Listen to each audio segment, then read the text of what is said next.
Well, the subject about end of life and the consequences of potentially being able to do things rather faster or, different from just dying. We've got with us David Randall, who's in the Isle of Man, who's talking to Tynwald today. David, you've flown over for this especially, and you have particular views on this, of course. Can you tell us what those are?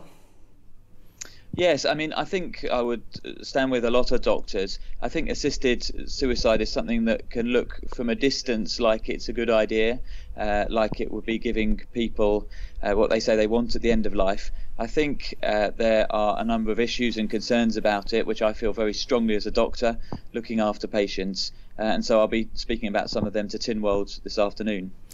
Now, there's a doctor actually proposing this in the Isle of Man. How do you take to that? Well, there's clearly a difference of opinion among doctors. Every time doctors are surveyed, there's a minority who think this would be a good idea. The biggest group in every single survey that's been done feels differently and is opposed. And the majority of the medical associations, both in the UK and internationally, are opposed to assisted suicide. I think there's a lot of concern among doctors that this is not safe, that it's got real risks for patient safety and safeguarding of vulnerable individuals, and also that it would reflect a profound change in what we're being asked to do as doctors, and the whole way in which we talk to people who are dying and provide care for them. Isn't it checks and balances? I mean, places are now making this a legal way to, and you're calling it suicide, other people just call it assisted dying. I mean, that's quite an emotive word, suicide, but I understand why you're using it. But I mean, I'm currently in Perth, Australia, and that's the second state here that's actually just put it on their statute books. So it is happening. Yes, I mean, I've read the legislation from Western Australia. It's a lengthy document, it's 100 pages long.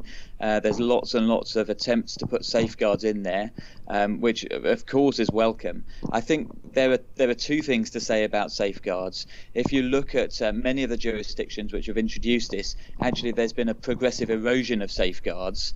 So Canada voted legalised assisted suicide in 2016. With a number of safeguards. Many of those are now being overturned. They've got a law commission looking at extending it to minors, looking at extending assisted suicide provisions to people with purely mental illness. So the first thing is, often safeguards don't seem to stay in place for very long.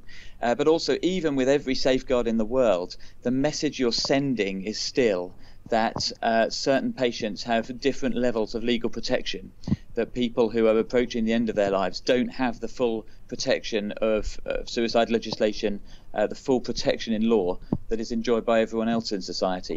So it sends quite a subtle message. I think all laws send messages. The message this law would send is that dying people are different, and perhaps by implication people with disability or people in different situations. But yet, I mean, there are people who are completely in charge of their own faculties. They've become bedridden or whatever. They've lost, the quality of life, and that's always a benchmark, is it not? Should, in those circumstances, be a way at least of making things easier? Because by the very nature, doctors have to keep people alive, and sometimes it's clearly beyond any reason for adding maybe a week or two at the best, isn't it? Well, I think at the moment we're in a very good situation as doctors. Now, sometimes and often it's possible to cure illnesses or to give people a lot more length of life. Sometimes it's not. And I think as doctors we need to be better at recognising that and better at opening conversations around end-of-life care. But actually, I think there's, you wouldn't find a doctor on this island or in the UK who doesn't believe in withdrawing care. That's the right thing to do when people are coming towards the end of their life. We're not in the business of prolonging life indefinitely. There comes a point, and it's something we do talking to each individual patient, where you start to say, actually, we need to be prioritising quality of life over quantity, and providing end-of-life care, which is holistic and it's negotiated with patients. There's actually something very beautiful about the kind of care that's provided by palliative care teams and in hospices. I was talking to the director of the hospice here on the Isle of Man just yesterday, and it seems that they provide a really excellent service. They see the majority of patients same day. They're able to go in and have conversations with patients and with their family about what level of support they need and help. And the whole focus at the moment in those end-of-life discussions is around what we can do to make the last few days of that patient's life, or weeks or months, as good quality as possible. And that is the focus we have as doctors. I think as soon as you legalise for assisted suicide, there's something else in the room. There's this implication that people should be thinking about whether now is the time they should end things. I think that's a decision that the majority of dying patients, from my experience, are not looking for. They're not looking to have that decision pushed upon them. I think you could end up doing real damage by forcing people to have this in the back of their minds, and it distorts the priorities of the medical profession away from providing the care we should be giving towards thinking in quite different ways about people who are dying.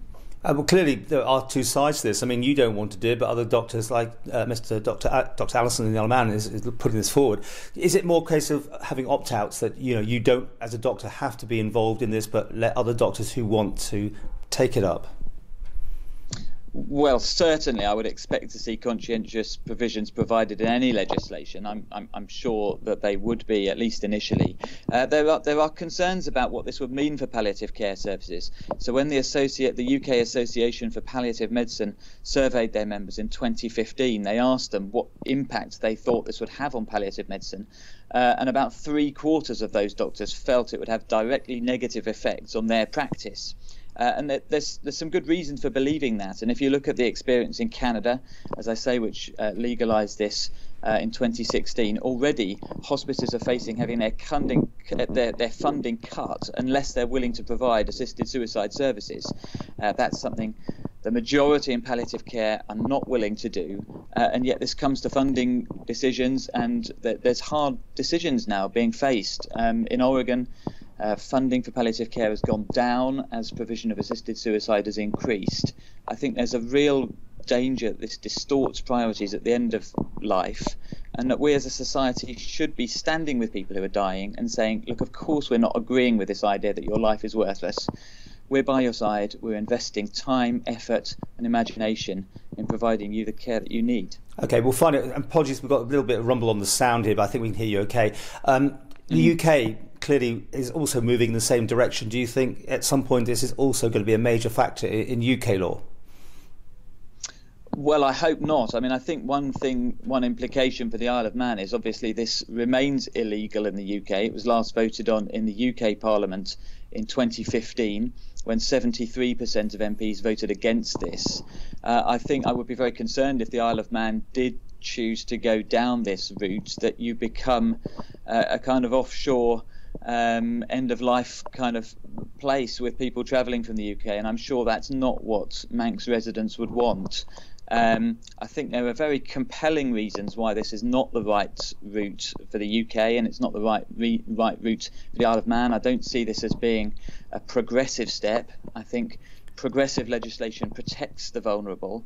There's no one more vulnerable than someone coming towards the end of their life. Okay. I think really progressive legislation is the legislation we have that looks after people and prioritises investment in palliative care, hospices, and the support that we currently provide to people with these problems. Well, it's unlikely to become the island where people go to die, because just like here in Perth, they made it that it can only be people who actually are resident in the area, in the state, who can have access to that. And I think that goes with other jurisdictions as well. So that's probably not going to happen, is it? That's just headlines.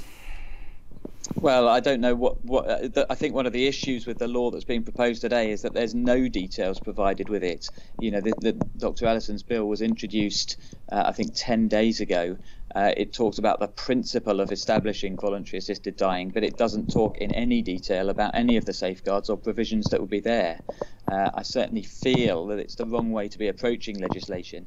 This is a difficult issue.